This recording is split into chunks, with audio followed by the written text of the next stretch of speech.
Hey everyone, and welcome back. Before we begin tonight's video, I need to give you a serious warning. What you're about to hear comes from healthcare professionals who have dedicated their lives to saving others. These aren't fictional tales or urban legends. These are real experiences from real medical workers during their night shifts. Hospitals at night are different places.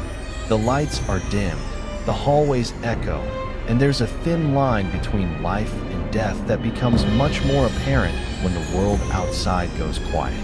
For the nurses, doctors, and support staff who work these shifts, that line sometimes blurs in ways they never expected. The 4 stories I'm sharing tonight come from medical professionals across different hospitals, different states, but they all share one thing in common. They experienced something during their night shift that they still can't explain. These healthcare workers reached out to me not for attention, but because they needed someone to believe them. They needed to share what they witnessed in places where death and healing exist side by side. So dim the lights, and prepare yourself for 4 true horror stories from hospital night shifts.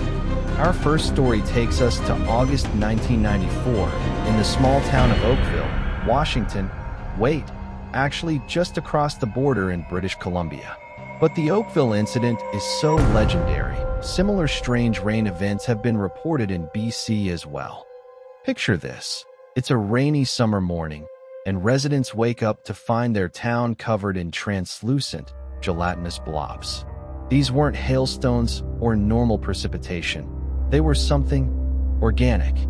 One resident, Dottie Hearn, was one of the first to make contact with the substance. She told reporters that when she touched it, she immediately felt ill, nauseous, dizzy, and disoriented. Within hours, she was hospitalized. But here's where it gets truly bizarre.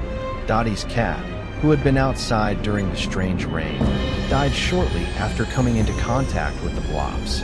Other residents reported similar symptoms: severe fatigue, respiratory problems, and a feeling of overwhelming dread. Local authorities collected samples, and when they were tested, the results were shocking. The blobs contained human white blood cells. Yes, you heard that right, human cells. But where did they come from? How did they end up falling from the sky over a small Canadian town? Theories range from the scientific to the supernatural. Some speculated it was waste from an airplane toilet, but tests ruled that out. Others suggested it was jellyfish blown inland by storms, but the human cells couldn't be explained. The most disturbing theory? That it was some kind of biological experiment gone wrong. To this day, no one has provided a satisfactory explanation for the Oakville blobs.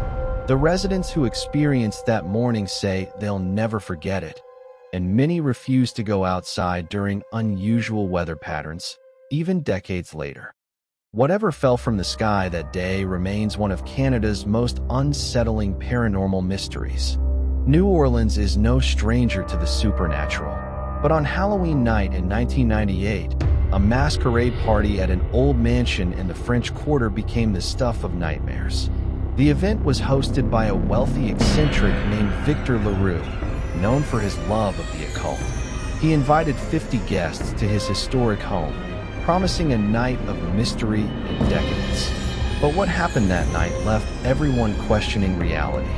The party was lavish: candlelit chandeliers, live jazz, and guests in elaborate masks. Victor had one rule: no one could remove their masks until midnight.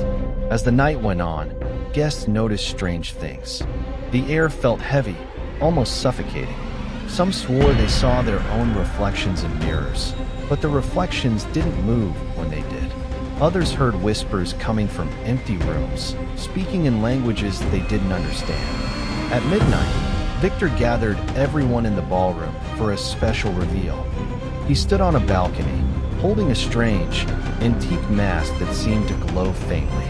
He began chanting in a language no one recognized, and the candles in the room flickered out. When the lights returned, Victor was gone. Guests searched the mansion, but he was nowhere to be found. The antique mask lay on the floor, cracked in half. The police investigated, but Victor was never found. Some guests claimed they saw him step into a mirror before he vanished. Others said they felt an unnatural presence in the house, like something had been summoned. The mansion was abandoned after that night, and locals say anyone who enters on Halloween hears the same eerie chanting Victor performed. Was it a prank, a mental breakdown, or did Victor open a door to something beyond our world? Feels wrong. Even today, people avoid building there. Let's head to the prairies for our third story, one that has baffled investigators, scientists, and ghost hunters for over a century.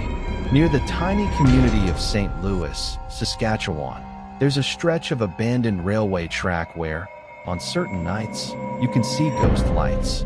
But these aren't just random lights, they're the headlight of a phantom train. The legend dates back to the early 1900s when a railway worker was decapitated in a gruesome accident on these very tracks. According to local lore, on moonless nights, you can see a light moving along the abandoned railway, the lantern of the headless worker still searching for his missing head. Now, skeptics have tried to explain this away.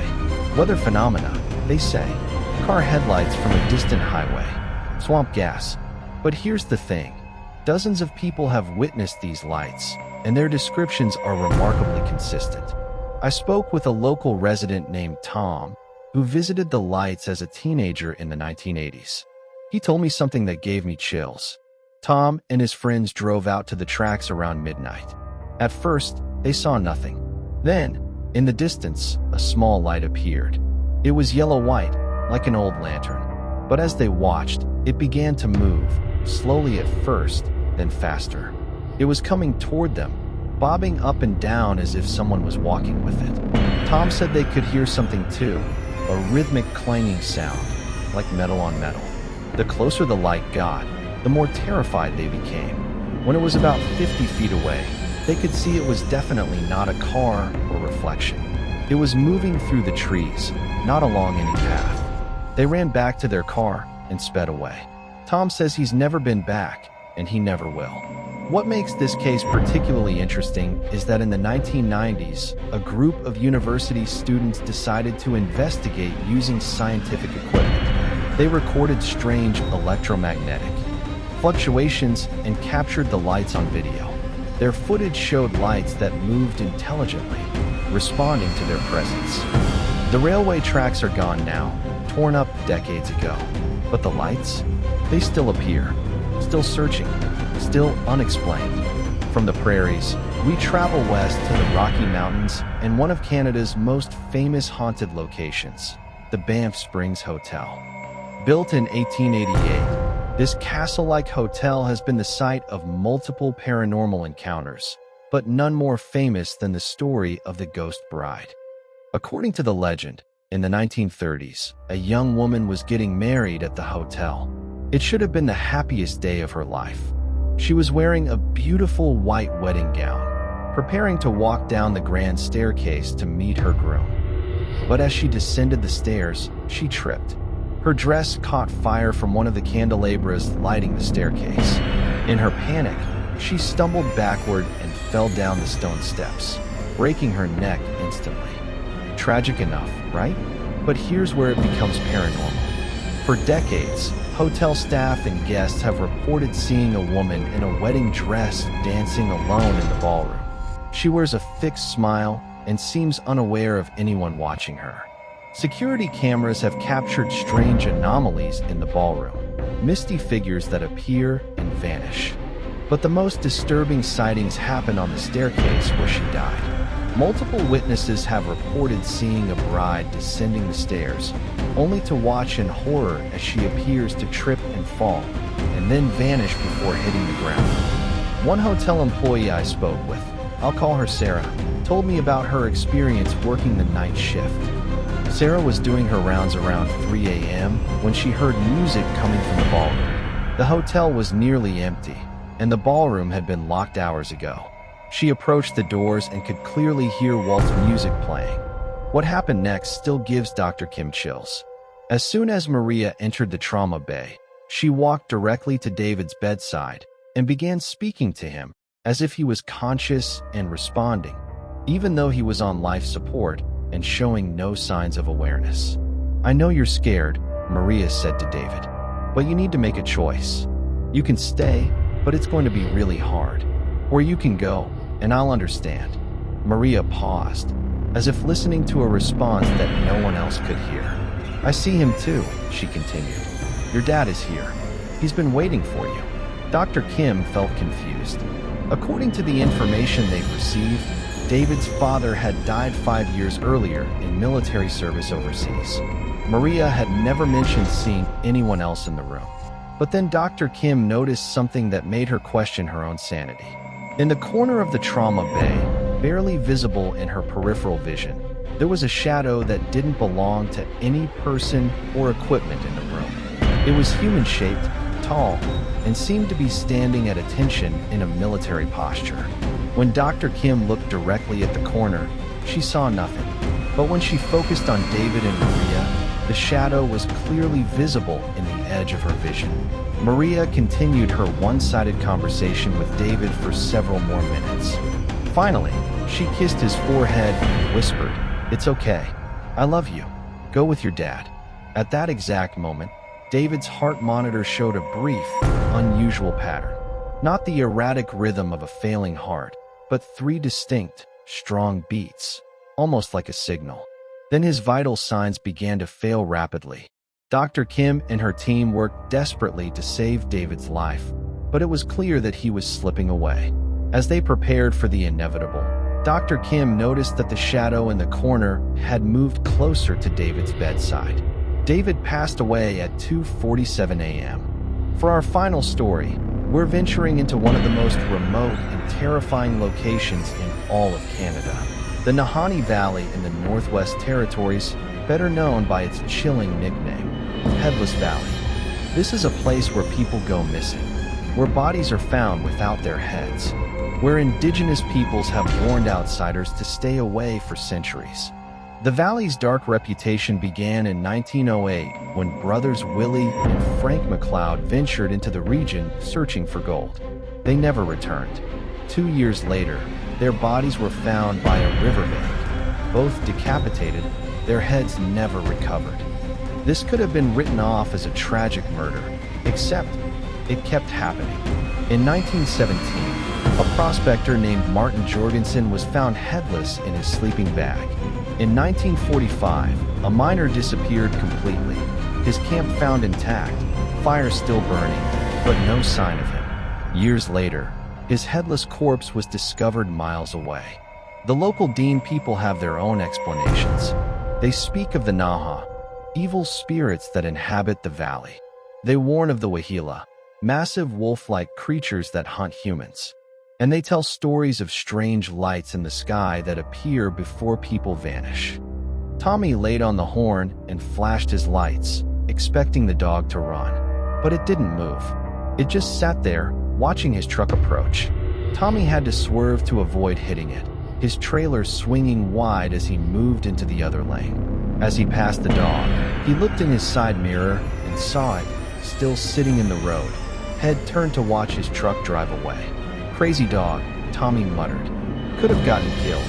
But about 5 miles up the road, Tommy saw it again. The same massive black dog, sitting in the middle of the highway, waiting.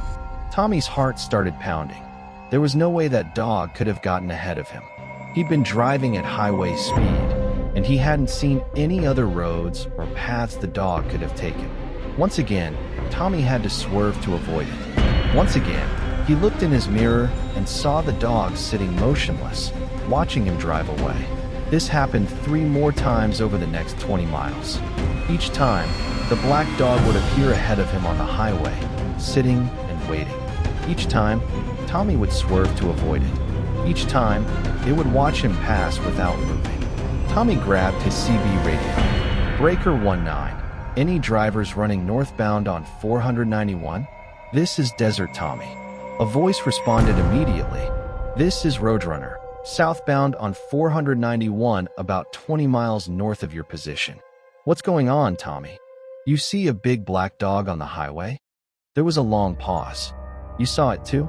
"Yeah, I passed it about 10 minutes ago. Damn thing was sitting right in the middle of the road. I thought it was going to cause an accident." Another voice chimed in. "This is Silver Eagle. I'm at the truck stop in Shiprock. Roadrunner, Tommy, you guys need to be real careful. That black dog is bad news.